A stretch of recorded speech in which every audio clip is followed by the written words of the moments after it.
David Brewster here with a new episode of 3 for All. This is 3 Jan Akkerman Licks from 1973, and I've had some requests to feature some of Jan's music. Definitely a legendary guitarist and prog rock pioneer. And, this episode is going to conclude this double Dutch series of lessons that I put together. I just put together the Golden Earring Chordplay a couple days ago, and now I'm following that with this episode looking at some of Jan Akkerman's licks. And Jan famously, worked with the band Focus. And Focus formed in the Netherlands in 1969. They released 11 studio albums, 6 live albums, and 1 compilation.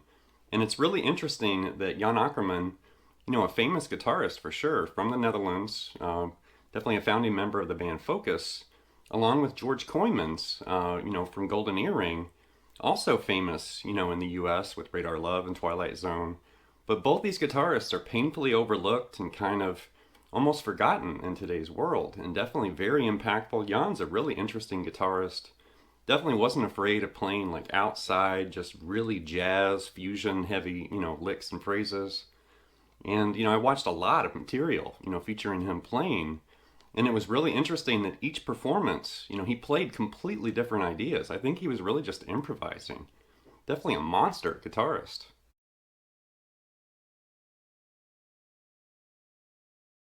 So to give you some idea of Focus's popularity in the early to mid-70s, they released the song Hocus Pocus, arguably Focus's most famous song, which was covered by Gary Hoey in the 90s. That's a good cover. But anyway, they released Hocus Pocus in 1971, and then in 72 they re-recorded and made a faster version of the song, and that actually cracked the top 10 in the US. I think it hit number 9 on the charts. And, basically in 1973, the famous magazine Melody Maker over in England, they had a reader's poll in 73, and Jan Akkerman was ranked like the best guitarist in that reader's poll. And you got to think in 73, that means he beat out David Gilmour and Jimmy Page in that poll. That's really impressive.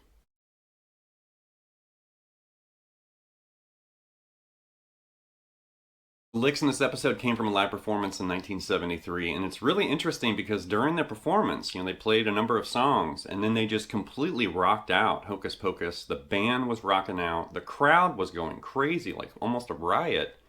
And then the very next song, it was like the second to last song in their set, Jan broke a string. And they had all this momentum, the crowd's chanting, going crazy. They just played Hocus Pocus. They actually panned to the crowd and showed the crowd was going nuts. And then Jan breaks a string, like right into the next song. So they stop the show, and this kind of proves like where we were in the 70s, because there's no guitar tech, there's no roadie running out to save the day. And here's Jan, changing the string on stage, but listen to the crowd chanting behind him.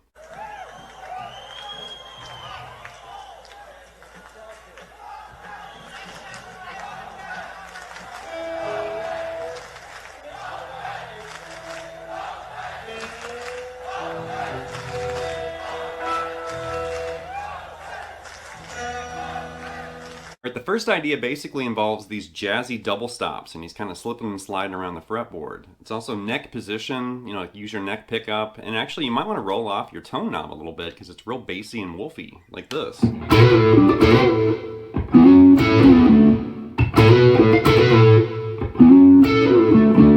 One more time.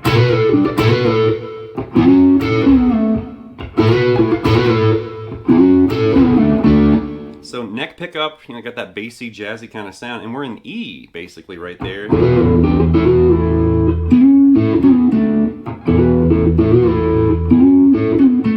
Right? And it's just double stops, kind of slipping and sliding around. So it's, the 14th fret there on the D and the G, and you're going to slide that to the 16th. And that's all double stops on those middle 2 strings right there. 14 to 16, shifted back to 14 to 12. And then right there, you're going to move to the A and the D string. And there you're sliding, 14 to 16, but now it's on the A and the D. Catch that 14 on the D and the G, and then shift back on the A and the D string, 16 to 14, and then grab that 12th fret. So it's, it's all in this 12th, 14th, and 16th area, revolving around the key of like E minor, or like E minor 7. But right there. The second time you're just going to stay on 14 and 16, and at the end you're going to basically pick that double stop 12 twice.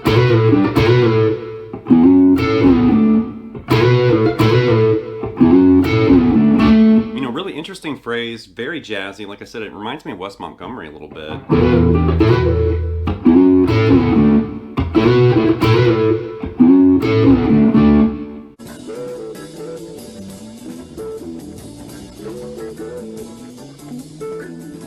Okay, next up we have this melodic motif, and there's rhythmic variations happening here, which is definitely kind of a jazz concept, but Jan's adapting it to his prog rock. And there's actually a chord progression happening behind this, and it kind of mutates and changes the tonality. And the chord progression, I'm going to use the MXR clone looper here. The chord progression, I'm just hitting octaves, but it's going to move from B to B flat to A flat. And that's really all the clone looper is going to do, and the phrase is like this. One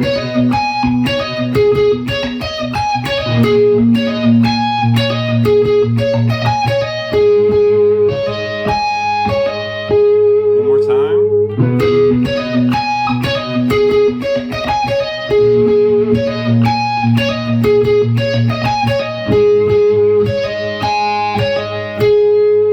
Something like that.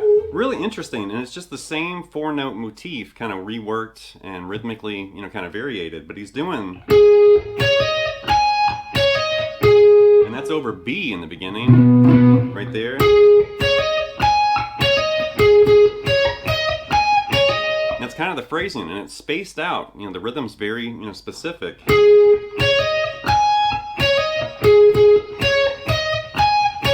Then the second time when it goes to B flat, it's the same thing, but the rhythm's a little different. And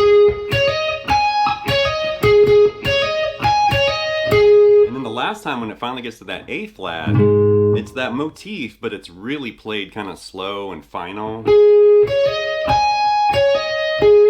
that. So all the way together with that backing, like this.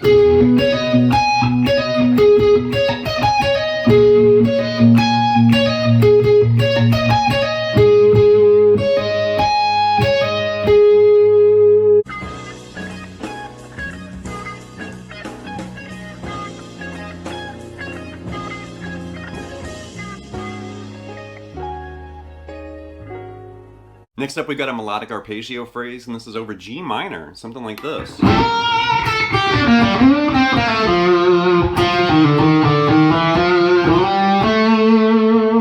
more time.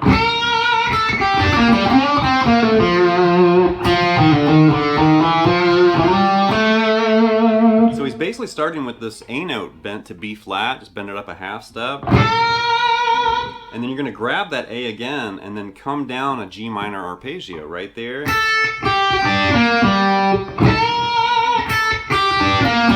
Just think of like that G minor bar chord right there. But then you're just going to come down, right? And in the footage you can actually see Jan is using like his index finger and hopping note to note, like that.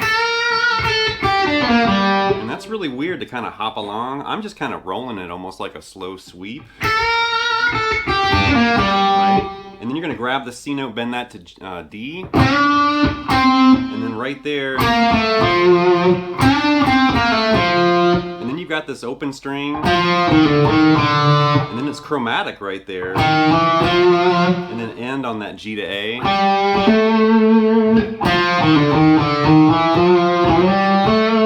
So you put all that together.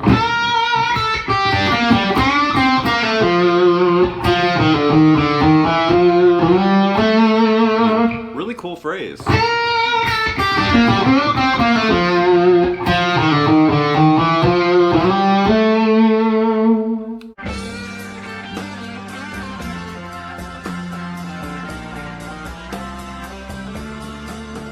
Here's a bonus lick from this footage, and it's this super funky phrase, and there's some quirky ideas thrown in the mix, like this. We're over D or D9 right there. One more time.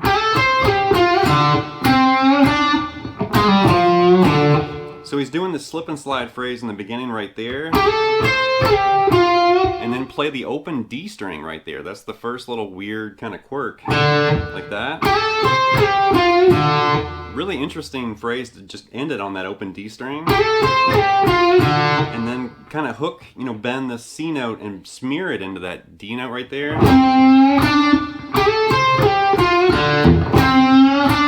And then then you're going to pause and then grab the flat 5, that A flat, pull off the G. That's another weird, like, quirky move in here. You're going to do that A flat to G, grab that F and kind of smear it into that D note fretted. You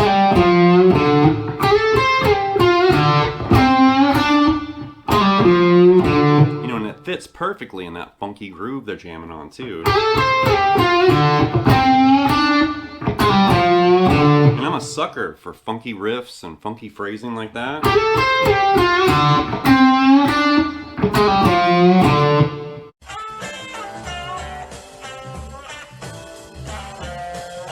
Alright, that's going to wrap this episode of 3 for All with 3 Jan Akkerman Licks from 1973. Definitely an overlooked and very expressive and interesting guitarist. I was watching a lot of footage, you know, featuring him, and I noticed all these wild things he was throwing out, like whole tone scale ideas and symmetrical and chromatic licks and shredding, you know, back in the early to mid-70s, which is amazing. Great guitarist, and if you're not really familiar with his style or focuses music, just like, you know, Golden Earring, dive in. Great band, great guitarist. I mean, what do you got to lose? So anyway, leave some feedback and comments. Please subscribe to my lessons, and I'll be back before you know with more content and material. Thank you.